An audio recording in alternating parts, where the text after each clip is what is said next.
నమస్తే అన్న, అందరికీ నమస్కారం. కువైట్ లో మార్చి 1వ తేదీ నుంచి రంజాన్ నెల ప్రారంభం కానున్న నేపథ్యంలో ఇప్పటి నుంచే రంజాన్ నెలలో అధికారిక పనివేళ్లను కువైట్ అధికారులు అయితే అధ్యయనం చేస్తూ ఉన్నారు, చర్చిస్తూ ఉన్నారు.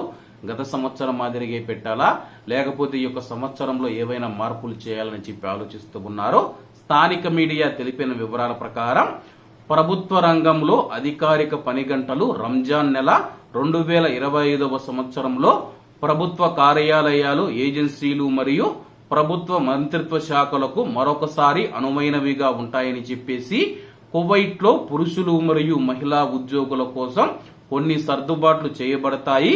అలాగే మగవారికి రంజాన్ నెలలో అత్యధికంగా 4.5 గంటల పాటు పనివేళలు ఉంటే 15 నిమిషాల గ్రేస్ పీరియడ్ ఉంటుందని చెప్పేసి, మహిళల విషయానికి వస్తే 4 గంటల పాటు మాత్రమే పనివేళలు ఉంటాయి. అలాగే వారికి ఉదయం మరియు సాయంత్రం 15 నిమిషాల చొప్పున గ్రేస్ పీరియడ్ ఉంటుందని చెప్పేసి అధికారులు తెలియజేశారు. 2024లో ప్రవేశపెట్టిన ప్రయోజనాలు ఆలస్యంగా వచ్చేవారికి మరియు అదనపు సెలవుల సమయాలకు సంబంధించిన అలవెన్సులు 2025లో కూడా కొనసాగుతాయని చెప్పేసి సంబంధిత వర్గాలు వెల్లడించాయి. ప్రస్తుతం కువైట్ లో మనం చూసుకుంటే దీనికి సంబంధించి అయితే చర్చ జరుగుతూ ఉంది.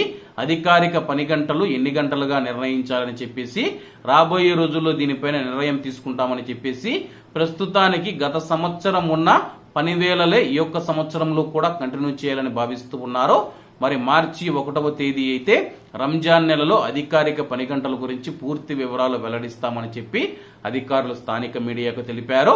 కాబట్టి అందరూ బాగుండాలి, ఎందులో మనం ఉండాలి. అందరికీ నమస్తే అన్న, జై హింద్.